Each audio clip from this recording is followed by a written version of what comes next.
teman-teman, jumpa lagi dengan saya Tika, mahasiswa S1 jurusan Pendidikan Ekonomi Akuntansi, Fakultas Ekonomi dan Bisnis Universitas Negeri Semarang.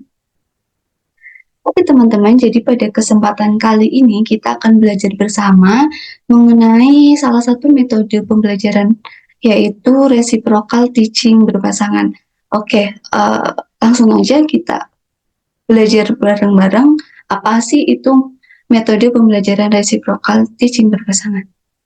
Oke, jadi untuk pengertiannya sendiri, metode reciprocal teaching berpasangan ini yaitu salah satu model pembelajaran yang memberikan kesempatan kepada siswa untuk lebih dapat belajar mandiri, kreatif, dan lebih aktif, di mana siswa diberi kesempatan untuk mempelajari materi terlebih dahulu, lalu siswa menjelaskan materi yang dipelajari kepada siswa lain. Peran guru di sini hanya sebagai fasilitator dan pembimbing dalam pembelajaran. Jadi nantinya siswa dibentuk berpasangan untuk berdiskusi dengan cara saling melontarkan pertanyaan dan menjawab pertanyaan masing-masing pasangan dalam kelompoknya. Nah, untuk strategi dalam metode pembelajaran ini ada 4, yaitu 1, question generation atau membuat pertanyaan. Jadi dalam tahap pertama ini siswa bisa membuat pertanyaan di mana pertanyaan tersebut diharapkan dapat mengungkapkan pengakuan konsep. Yang kedua ada clarifying atau menjelaskan, di mana ini merupakan poin yang sangat penting. Siswa dapat bertanya kepada guru mengenai konsep yang dirasa masih sulit. Guru juga bisa mengklarifikasi konsep dengan memberikan pertanyaan kepada siswa. Yang ketiga ada predicting atau memprediksi. Jadi siswa dapat melakukan hipotesis atau memperkirakan pertanyaan apa sih yang akan disajikan oleh penyaji nantinya.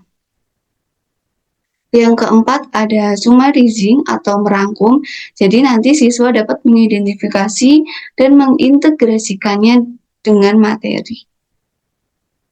Nah, adapun untuk kelebihan dan kekurangannya sendiri, 1, kelebihannya dapat memupuk kerjasama antar siswa, menumbuhkan bakat siswa terutama dalam berbicara dan mengembangkan sikap.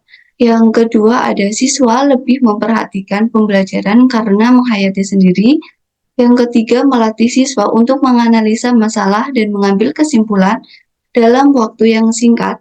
Dan yang keempat ada dapat digunakan untuk materi pembelajaran yang banyak dan membutuhkan alokasi waktu yang terbatas. Untuk kekurangannya sendiri, di sini ada 3. 1, yaitu adanya kurang kesungguhan dari para siswa yang berperan sebagai guru, jadi menyebabkan tujuan tidak tercapai. Yang kedua, pendengar atau siswa yang berperan sering menertawakan tingkah laku siswa yang menjadi guru sehingga merusak suasana. Yang ketiga, kurangnya perhatian siswa kepada pelajaran.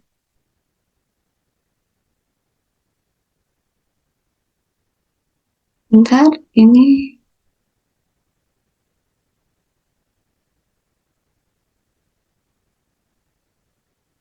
Nah, jadi adapun untuk sintaknya di sini ada 5 atau langkah-langkah ya. 1, guru dapat menyiapkan kartu tugas atau lembar pengamatan terdiri 1 lembar pengamat untuk bahan ajar, misalnya dalam mata pelajaran ekonomi. Yang kedua, siswa dibagi menjadi 2 bagian. Selanjutnya mereka memiliki pasangannya masing-masing sesuai dengan keinginan mereka. Tiap pasangan terdiri dari putra dengan putra, putra dengan putri, atau putri dengan putri. Yang ketiga, kegiatan dimulai dengan presentasi dari guru dalam menjelaskan pokok materi yang akan diajarkan pada hari ini. Misalnya konsep dasar ilmu ekonomi. Yang keempat, tiap pasangan terdiri dari 1 orang yang berperan sebagai pengamat atau observator dan seorangan sebagai pelaku, guru memberikan lembar kerja pengamatan kepada pengamat untuk memberikan komentar secara jujur sesuai dengan kemampuan temannya. Dan yang terakhir, kemudian guru menjelaskan materi konsep dasar ekonomi yang benar guna menjelaskan mohon maaf, guru menjelaskan materi konsep dasar ekonomi yang benar guna siswa dapat mengetahui kesalahannya masing-masing dan dapat memperbaikinya. Oke, jadi itu salah satu pembahasan mengenai metode pembelajaran reciprocal teaching berpasangan. Untuk lebih lanjutnya nanti akan disajikan terkait videonya terkait langkah-langkah bagaimana penerapan dari metode pembelajaran reciprocal teaching berpasangan tersebut.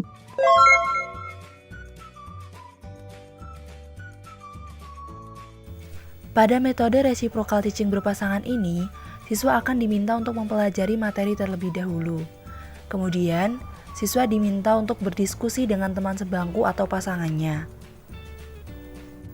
Apabila dalam diskusi menjumpai masalah, maka kedua siswa atau pasangan ini akan diminta untuk menyelesaikan masalah bersama-sama terlebih dahulu sebelum menyampaikannya kepada pendidik.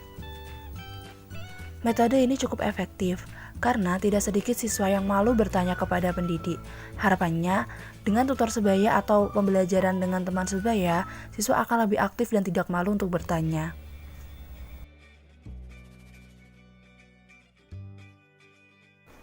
Sari, aku tuh masih bingung ya, itu kan di bahasaan ada pandemi-pandemi gitu kan.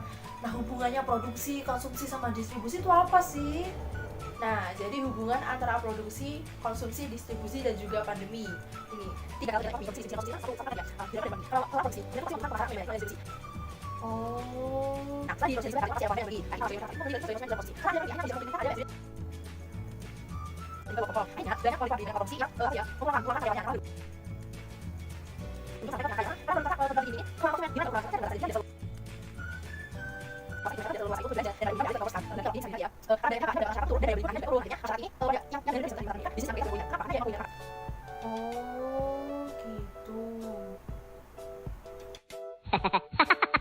Nah, itu dia kurang lebihnya contoh dari penerapan dan juga penjelasan metode pembelajaran reciprocal teaching berpasangan. Pada dasarnya, setiap metode pembelajaran memiliki tujuan yang baik, yakni untuk membawa pendidikan Indonesia ke arah yang lebih baik lagi. Kita sebagai calon pendidik harus menentukan mana sih metode pembelajaran yang cocok untuk peserta didik, agar nantinya antara peserta didik dan juga pendidik ini bisa sama-sama menciptakan kelas yang menyenangkan dan tujuan pembelajaran dapat terlaksana. Oleh karena itu, izinkan saya untuk menyampaikan closing statement. Metode pembelajaran yang tepat untuk membawa generasi penerus bangsa yang lebih hebat. Saya Nini Purwati pamit undur diri. Wassalamualaikum warahmatullahi wabarakatuh. Sampai jumpa di video selanjutnya.